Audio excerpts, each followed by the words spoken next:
สวัสดีพ่อแม่พี่น้องเนาะวันนี้ก็ว่าสิไปบ้านเพิ่นบกกับเฮียจันเพิ่นเนาะ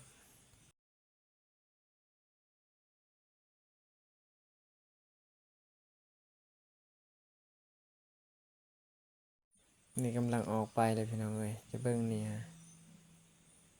ทางมันยากพี่น้องเอ้ย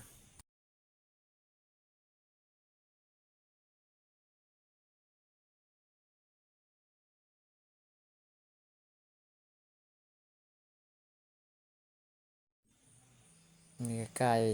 บ้านเขาชกเฮาเนาะพี่น้องเบิ่งกี่ต่อมหลายเลย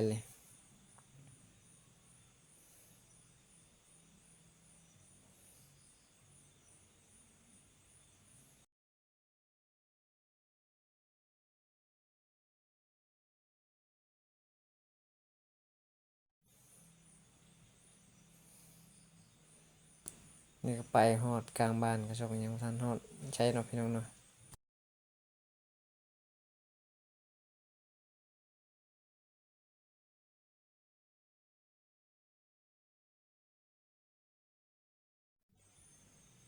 จะเบิ่งนี่ทางยากพี่น้องเอ้ยสิไปบางกะแสนเลยนี่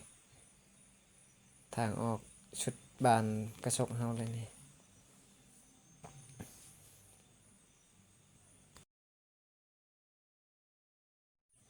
เดินทางไปแล้วบัดนี้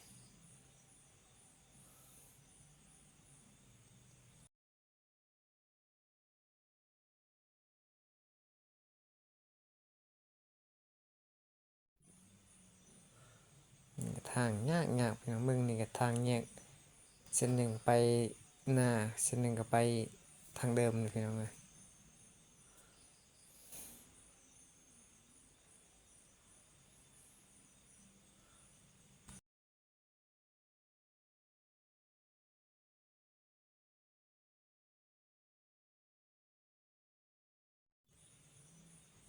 ใกล้สิฮอดทางแยกเลยพี่น้องเอ้ย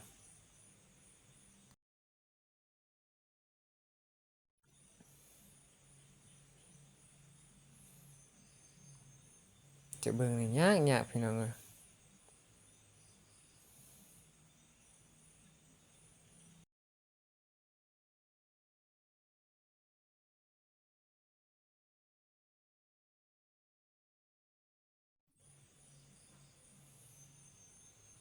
เดินไปทางยากยามนี่เลยสิไปฮอดบ้านพนบกเลยพี่น้องเอ้ย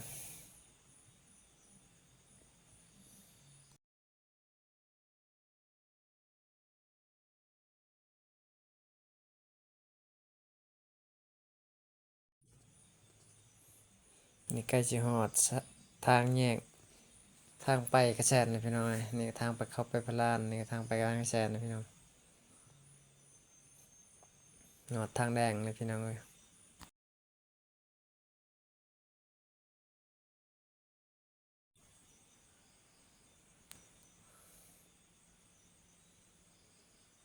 ฮอดทางแดงใครแน่บนไฟพี่น้องเอ้ย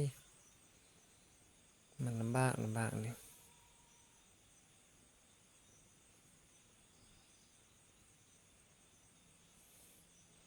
นี่ก็ฮอดบ้านกระแสนเลยพี่น้อง